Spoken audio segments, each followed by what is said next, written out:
interpreters, as park sites, to these digital technologies. And so I started looking around the internet on Facebook and Twitter, and I saw that on Facebook, you have a number of good national parks that are doing an excellent job of using this tool. Theodore Roosevelt National Park in particular, I'd like to sort of highlight this top post. You can't really see too well, but I'll go to the next slide here. You can see it better. A couple of mornings ago, I woke up and I saw this post on Facebook. This is a picture of the cabin at Theodore Roosevelt Stadium when he was out there in North Dakota, or the Dakota Territory, ranching. And you got the snow in the background there, the frost on his bedroom window. And the status update, the post there says last night was our coldest of the season so far, minus 15 degrees Fahrenheit. And Theodore Roosevelt wrote about these cold winter nights.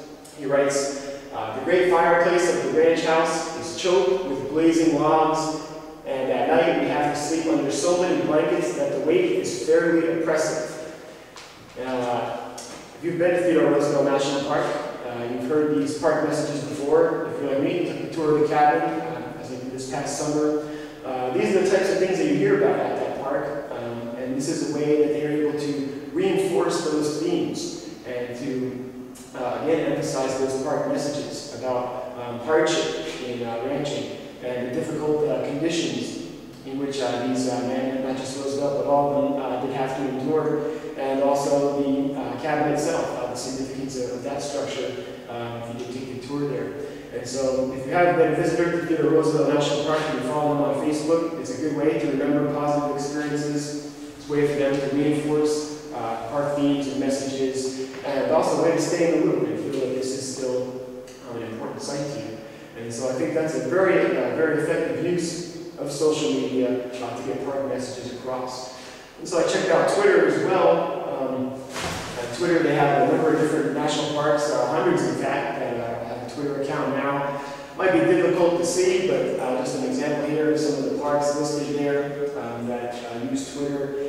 And I thought that was what was very interesting about their use of Twitter is that often you post a Twitter tweet and it will link to another form of social media, to blogs written by employees or even by other visitors, to photo albums, to use traditional news media. And it's another good way to reinforce those park themes and messages, another good way to remember positive experiences. And what's very good as well, a great opportunity, people that have not yet visited the park have an opportunity to see what the park is about, what the themes are, what the messages are, what you can see and do there. And it gives you a lot of reasons why you should go and visit. And it generates a lot of enthusiasm for the park as well. And so I think that social media is very good for all those things.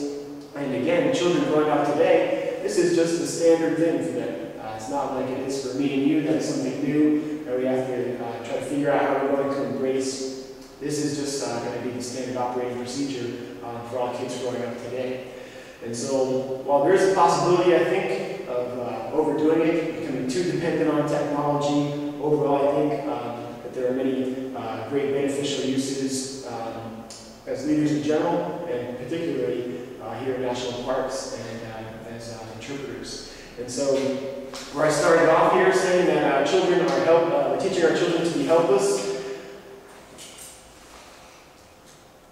My new way of thinking has grown to say now that we're teaching our children that they can be creative. We're teaching our children to be creative.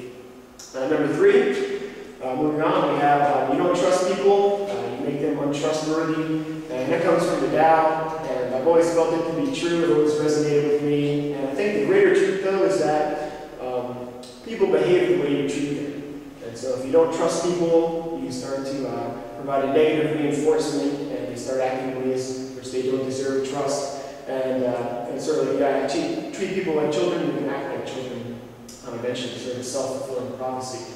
And so again, the greater message, I think, is to realize and recognize that people behave the way that you treat them. So it's important to expect the best from people and to support them in helping them reach and fulfill their potential. I think that's an important lesson in leadership. And the greatest example we saw this semester, I thought, was at Cliff Bar. You have Kit Crawford and Mary Erickson here, the co-CEOs, and we read the first chapter in Erickson's book here.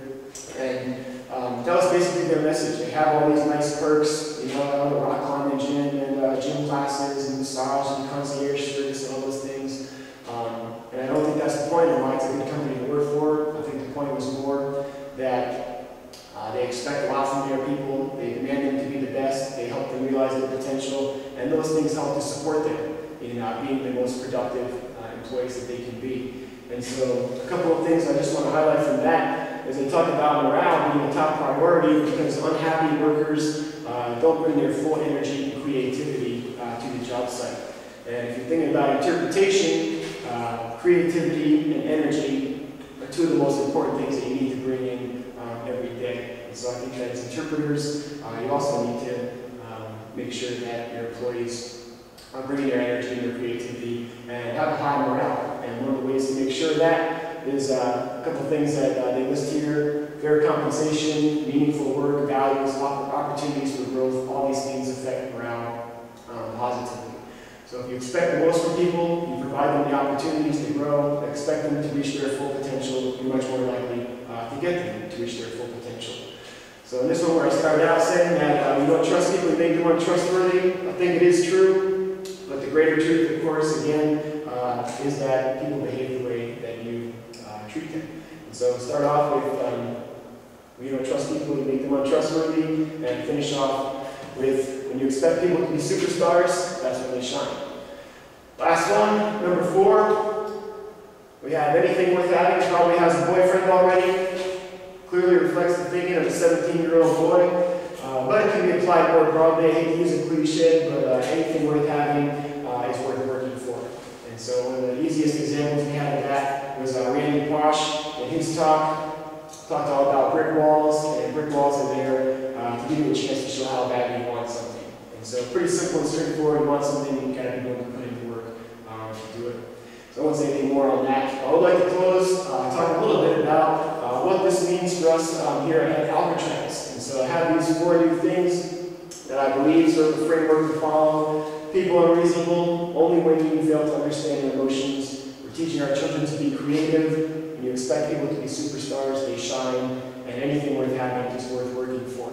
So here at Alcatraz, I want to be able to take this framework, move forward, and reach our own full potential. One of the things that we need to look at towards the future is one of our primary interpretive themes that we have out here on the rock is, as a site of international notoriety, Alcatraz provides a powerful opportunity to provoke visitors to confront their personal views on crime and punishment, the judicial system, and freedom.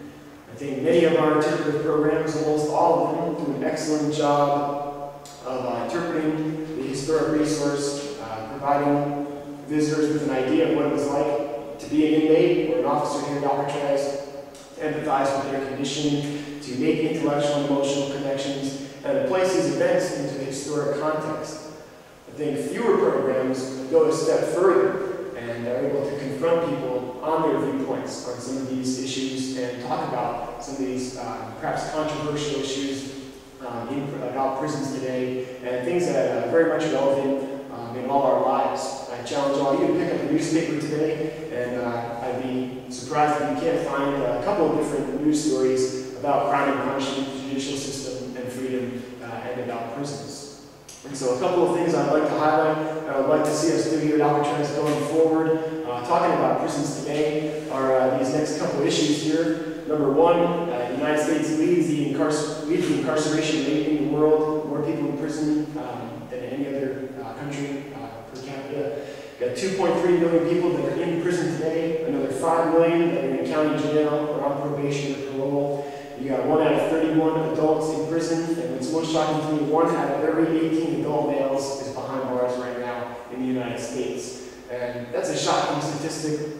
I think that's something that certainly tugs at people's emotions and something that is very important to talk about, because most of those people are going to return to society, and what the life is like inside prison makes a big difference on how they're going to succeed or fail when they get out. So you see a lot of overcrowding in prisons here, especially in California. This is the standard operating procedure in many prisons. Rows of triple bunk beds in gymnasiums is a very common and normal practice here in the state of California. And so overcrowding being a number 1 issue as well. You also have the issue of race. 70% of U.S. prisoners are non-white. African Americans make up just 12% of the U.S. population. They make up 39% of the prison population. Another issue is spending.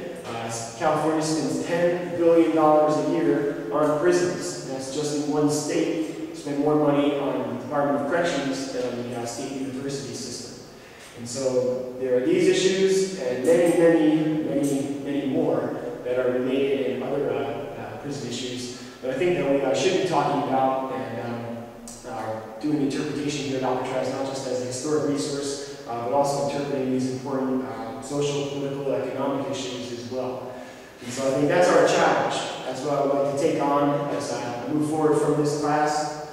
I got my framework here, the 4 things that I know going forward. It is not a comprehensive thing of everything I've learned this semester, not everything that I believe is good about leadership, but I believe that we can confront this challenge about talking about prisons today in a more proactive way. And I think if we're going to get people to change the way we do our programs, we're going to need to reach out to their emotional side as well as the rational side to convince them it's an important thing to do and change the way we do our programs. It's important to provide all the tools that we need to be both consumers of information and media on these topics and to also produce new interpretive products on these issues as well, and to be creative in doing so and finding enjoyable ways to do them.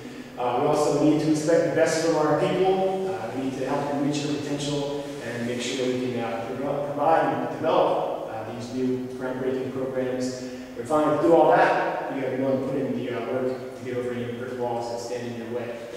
So I think that we can do it. That's my goal now going forward from this class, to use these leadership lessons in trying to broaden our interpretive programming and try to fulfill one of our primary part objectives. And so I want to thank everybody for helping along the way. Thank you very much for listening to this talk. I look forward to seeing everybody else's. Take care, and we'll see you on Facebook.